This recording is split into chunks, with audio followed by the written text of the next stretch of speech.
Je suis née dans une famille musulmane. Mes parents étaient les responsables de la mosquée. J'ai rencontré ce chrétien dans mon école. Nous venons juste de réaliser que tous les deux avons des croyances solides, mais que tous les deux, nous ne pouvons pas avoir raison. Nous pouvons tous les deux avoir tort, dans ma logique de pensée. À coup sûr, nous pouvons tous les deux avoir tort, à propos de Jésus, mais nous ne pouvons pas tous les deux avoir raison. Donc nous avons résolu de trouver où est la vérité. Et secrètement, je voulais le convertir complètement. Je voulais totalement le convertir à l'islam. Parce qu'à chaque fois que je débattais avec quelqu'un à propos de la religion, je me sentais vivre pour toujours. Et donc il m'a donné une Bible, et je lui ai donné un Coran. Et nous avons commencé à faire nos propres recherches. Et je venais avec mes points de débat, il venait avec les siens. Et la vérité, en tant qu'américaine musulmane, entourée de non-musulmans, bien sûr je savais ce en quoi je croyais, pourquoi, ainsi que tous les arguments. Bien que je pensais avoir réussi à lui montrer que le christianisme était falsifié et que l'islam est vrai, je n'avais pas cette satisfaction. Pour la première fois, je voulais une sorte de preuve pour ma vie. Et j'ai juste continué à prier. Je faisais des jeûnes. Je pleurais jour et nuit à Dieu, à Allah, le seul Dieu que je connaissais, pour qu'il montre qu'il était la vérité. J'ai commencé à être beaucoup tourmentée.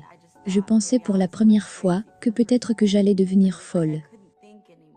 Que je ne pourrais plus penser, et particulièrement pour quelqu'un qui est en train d'étudier pour devenir médecin, avec cet arrière-plan de la science, si tu perds la tête, c'est fini.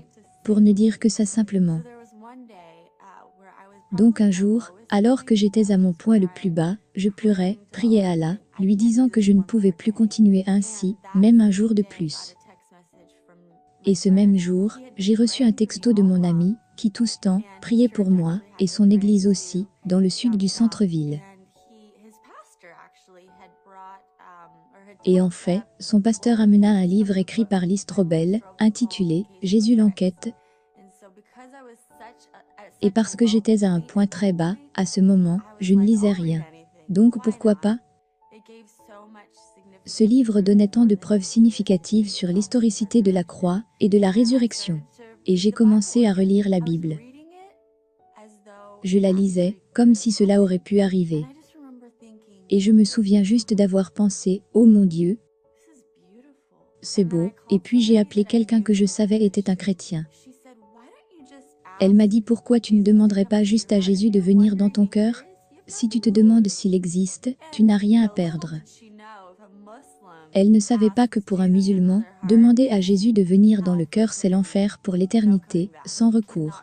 Tu ne vas pas t'en sortir. Donc j'ai regardé au ciel, j'ai dit, Allah je ne sais pas qui tu es. Allah je ne sais pas ce qui est réel. Qui que tu sois, je veux te donner ma vie. Si tu es Jésus, tu peux venir dans mon cœur.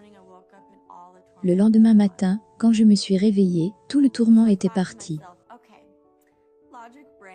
Je me suis dit, ok, cerveau logique, je vais juste donner à cette exploration des évangiles 3 ou 4 ans de ma vie, et voir si c'est réel. Je veux rester musulmane bien sûr.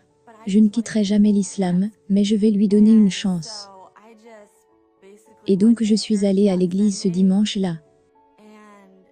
Et des prodiges se sont produits au cours de cette semaine, tous me dirigeant vers Jésus.